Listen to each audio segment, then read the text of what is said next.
اسلام کہتا ہے کہ اللہ تعالیٰ نے ہر چیز کو پیدا کیا، لیکن اللہ تعالیٰ کو کس نے پیدا کیا اور اللہ تعالیٰ کتنے پرانے ہیں؟ اعوذ باللہ من الشیطان الرجیم، بسم اللہ الرحمن الرحیم۔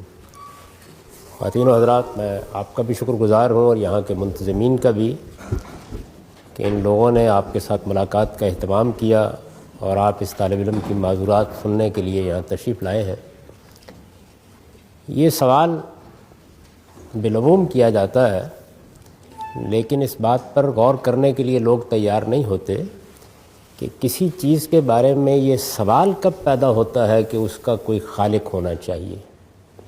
یہ سوال اس وقت پیدا ہوتا ہے جب ہم اس چیز کا مطالعہ کرتے ہیں، اس کا جائزہ لیتے ہیں، اس کا انالیسس کرتے ہیں، تجزیہ کرتے ہیں، اور یہ واضح ہو جاتا ہے کہ یہ مخلوق ہے، یہ بنی ہوئی ہے۔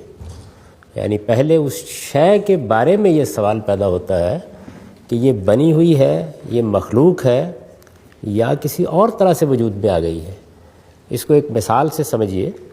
ہم جب ایک میز کو دیکھتے ہیں تو اس کی ساخت یہ سوال پیدا کرتی ہے کہ اس پر جو نقش و نگار بنائے گئے ہیں، اس میں لکڑی کو جو شکل دی گئی ہے، اس کی جو صورت بنائی گئی ہے، یہ کسی ذہن کے بغیر نہیں ہو سکتی۔ تو ہمارے ذہن میں یہ سوال پیدا ہوتا ہے کہ اس میز کو کس نے خلق کیا ہے، کون وجود میں لایا ہے۔ اس کے بعد ہم اس خالق کو ڈھونڈنے کی کوشش کرتے ہیں۔ کوئی بتا دیتا ہے کہ کارپینٹر یا نجار اس طرح کی میزیں بناتے ہیں۔ بالکل یہی صورت اس وقت بھی پیش آتی ہے جب ہم ایک لکڑی کو دیکھتے ہیں، کہیں درخت سے کاٹ کے ڈال دی گئی ہے۔ اس کو دیکھنے کے بعد کسی کارپینٹر کے وجود کا سوال نہیں پیدا ہوتا، کیونکہ وہ اپنی ساخت سے بتا رہی ہوتی ہے کہ اس کو انسانی ہاتھ نہیں لگا، اس پر کوئی نقش نگار نہیں بنے، اس کو کوئی خاص صورت نہیں دی گئی۔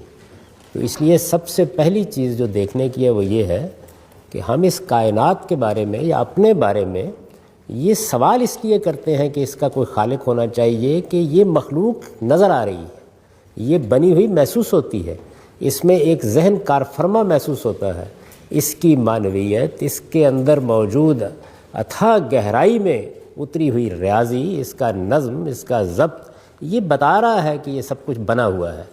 تو ہم مجبور ہیں علمی اور عقلی لحاظ سے کہ یہ دیکھیں کہ کیا پھر اس کا خالق کہاں ہے، کہاں پایا جاتا ہے۔ تو پہلے جو میں نے بات واضح کرنے کی کوشش کی وہ یہ ہے کہ پہلے اس شے کو دیکھا جاتا ہے، کیا وہ مخلوق ہے، کیا وہ بنی ہوئی ہے، کیا اس میں وہ صفات ہیں کہ جن کو ہم اس کی ذات سے ایکسپلین نہیں کر سکتے۔ جب کوئی چیز اپنے وجود سے ایکسپلین ہو جاتی ہے تو کبھی ہم یہ سوال نہیں کرتے کہ اس کا کوئی بنانے والا ہونا چاہیے۔ تو جب کسی چیز کو ہم طے کر لیتے ہیں کہ یہ بنی ہوئی ہے، اس وقت اس کا خالق تلاش کرتے ہیں۔ دنیا کا، میرا، آپ کا، کائنات کا خالق اسی لیے تلاش کیا جاتا ہے۔ خالق کو جب ہم ملیں گے اور معلوم ہوگا کہ وہ بھی بنا ہوا ہے تو ضرور اس کا بھی خالق تلاش کریں۔ لیکن اگر یہ معلوم ہوا کہ وہ بنا ہوا نہیں ہے، حقیقت کچھ اور واضح ہو گئی، تو پھر یہ سوال irrelevant ہو جائے گا۔ تو یہ وجہ ہے کہ یوں نہیں کہا جاتا کہ ہر چیز کا ایک خالق ہے، کہا یہ جاتا ہے ہر بنی ہوئی چیز کا ایک خالق ہے، ہر مخلوق کا ایک خالق ہے۔ ہر چیز جو اپنے وجود کی ایکسپلینیشن نہیں دے سکتی، اس کے لیے ایک خالق، اس کے لیے کوئی توجہ ڈھونڈنی پڑے گی۔ تو پہلے چیز کے بارے میں فیصلہ کیا جاتا ہے، پھر خالق کا سوال پیدا ہوتا ہے۔ یہ جو آپ نے نقل فرمایا ہے کہ اسلام کہتا ہے کہ ہر چیز کا ایک خالق ہے، اسلام نے یہ کبھی نہیں کہا۔ وہ یہ کہتا ہے ہر مخلوق کا ایک خالق ہے، ہر نظم کا ایک ناظم ہے، ہر معلوم کا ایک عالم ہے۔ یہ وہ کبھی نہیں کہتا کہ ہر چیز کا ایک خالق ہے۔ اگر کوئی چیز اپنی ذات میں معلوم نہیں ہے، اپنی ذات میں منظم نہیں ہے، اپنی ذات کے اندر سے یہ سوال نہیں پیدا کرتی کہ اس کا کوئی پیچھے ذہن ہونا چاہیے، تو ہم کوئی خالق تلاش نہیں کریں گے۔ اس دنیا کے بارے میں بھی آپ دیکھیے کہ موجودہ دور میں جو لوگ اس دنیا پر غور کر رہے ہیں وہ کہتے ہیں یہ سیلف ایکسپلینیٹری ہو جائے گی، اس لیے اس کے خالق کی ضرورت نہیں رہے گی۔ تو جس دن یہ اپنی توجیہ خود کر دے گی، ہم اس کا خالق بھی نہیں ڈھونڈیں گے۔